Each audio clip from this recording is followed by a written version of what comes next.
Elaine Kim, curator at the World Jewelry Museum, and today I'm going to show you the different types of beads that are used in jewelry and demonstrate a basic box knotting technique you can use to create a beautiful necklace with your beads.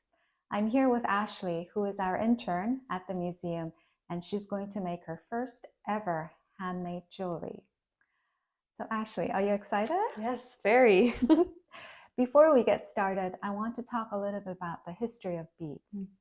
Now, can you guess how old the world's most ancient beads are? Most ancient? At least 1,000 years? Well, according to historians, it's very difficult to estimate the exact dates, but it's often been thought that the world's oldest beads were the ostrich eggshell beads that were excavated in Kenya, and those were about 40,000 years ago. Whoa, 40,000? But in 2014 and 18, archaeologists discovered in Morocco a set of shell beads. And get this, they were dated from 142,000 and 150,000 years old. Wow, I can't even picture 150,000 years old. So wow. Let's take a moment to absorb that. Well, that is quite long. So we'll probably never know the exact purpose of these beads, but researchers are quite certain that they were used as a form of communication, not just adornment. So the earliest form of jewelry were beads made from shells, stone, and bones.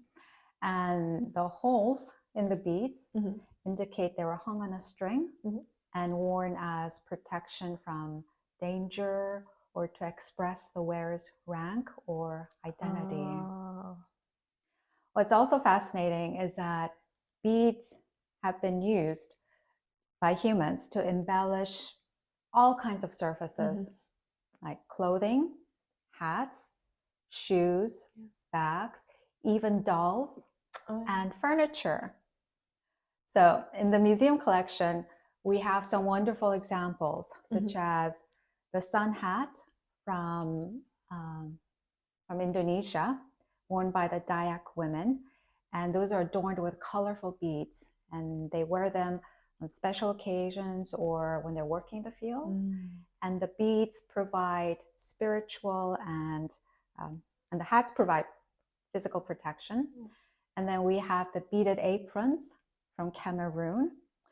And those are primarily made to, we say, hide the sex, the genitalia of girls and women. So they were presented as a gift to a family upon the birth of a daughter, and they're worn on special occasions. We also have very delicate 19th century silk jacket from Belgium that's completely adorned with jet beads. And we also have a beautiful collection of Art Deco beaded handbags. So beads have been used by humans from all around the world. And what's even more surprising is that a bead, through the color, the material, the shape, and the pattern, they may indicate the wearer's age, marital status, wealth, social standing, achievements, even spiritual or religious beliefs. So can you imagine this tiny little bead? All that information is stored in there. Oh, that is crazy. And especially when we're talking about beads, the people in East Africa, so the Maasai, the Dinka, the Samburu, the Turkana, they're very famous for their distinctive beaded jewelry. And for the Maasai, the different colors have a meaning. For example, blue represents vegetation, like grass or water. The red symbolizes blood and bravery. And white, what do you think white could represent? Purity. Exactly, purity and peace. So displayed in front of us, there's some special beaded necklace that I have taken out from our storage room so that we can take a closer look at how beads serve as a detailed signed language. Oh. So let's start with the first necklace. That's a 19th century bridal amber necklace from Ethiopia. Wow. Amber was probably the first material ever used for jewelry. And what's interesting, I always thought it's so interesting that the ancient people used to bury their dead with amber to protect them in the afterlife. So they've long been associated with the sunlight, and it's believed to have medicinal and talismanic powers. Wow.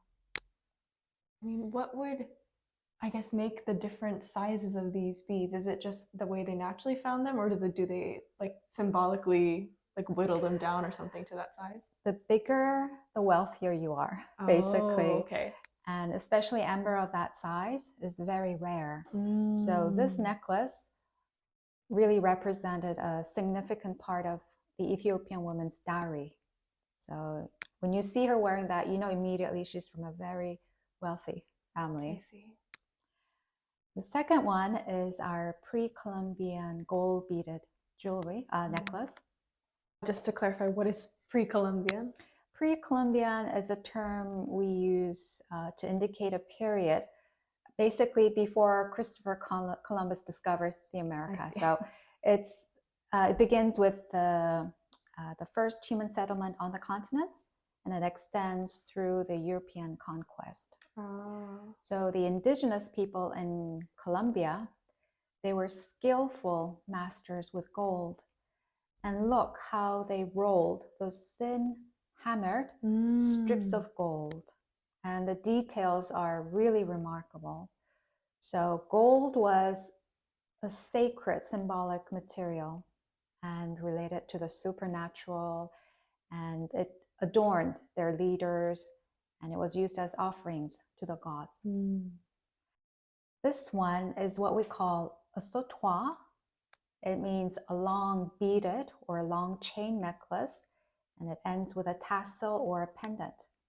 So this one is made of coral and onyx beads, and it has an onyx pendant inlaid with diamonds.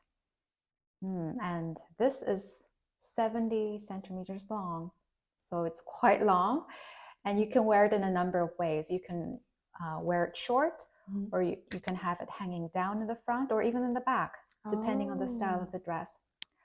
So the contrast in the color, that's quite eye-catching, right? Yes. The red and the black, and also the combination of precious stones and semi-precious stones.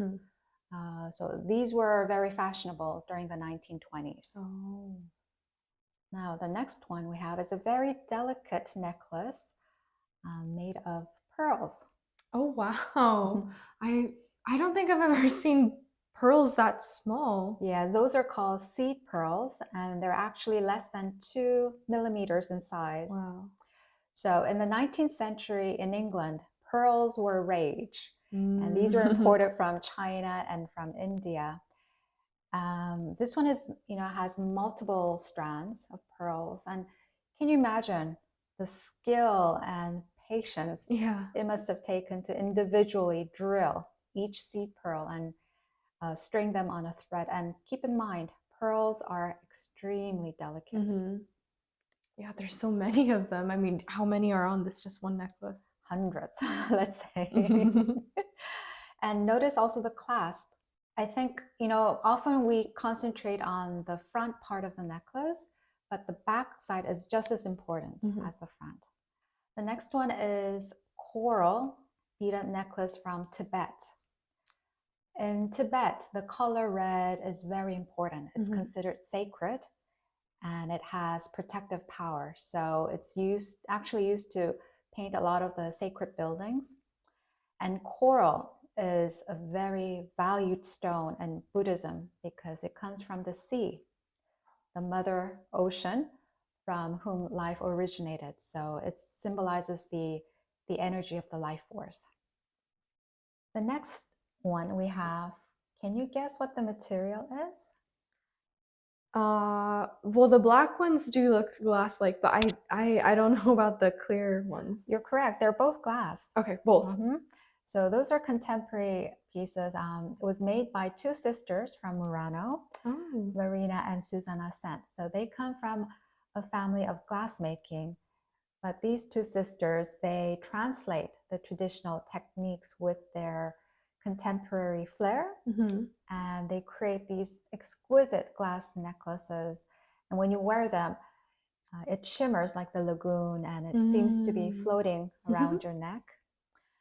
Finally, the last piece. I know that one really captivated you. Yeah. What do you think it's made of? The blue is so bright that I assume that's not the actual material, but I have no idea what it would be. So that's actually made by a local artisan in Egypt. And he's using that brilliant turquoise glaze. So he was inspired to emulate the brilliant blue color of the ancient Egyptian faience bead.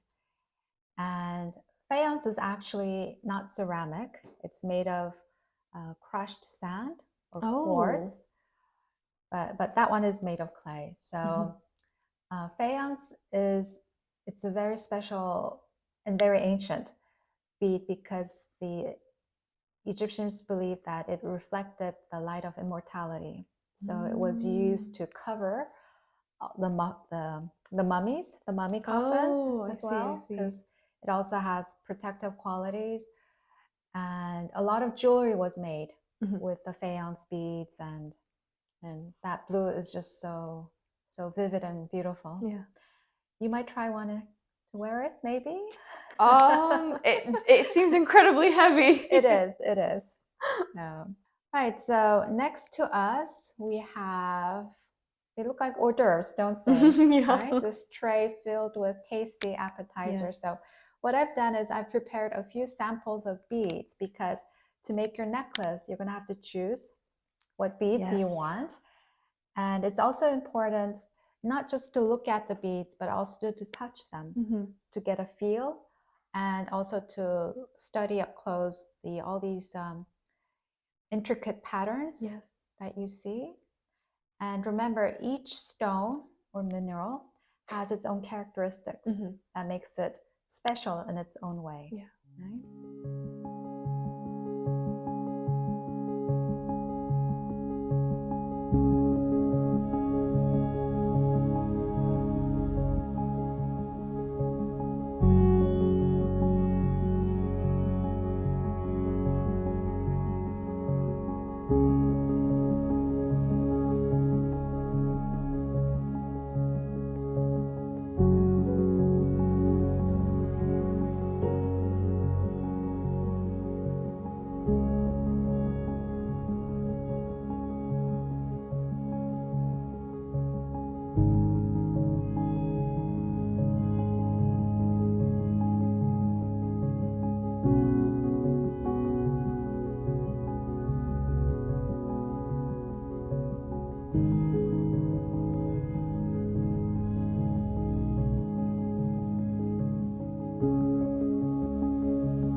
As we have seen, beads have played such an important role in preserving and honoring our cultural traditions.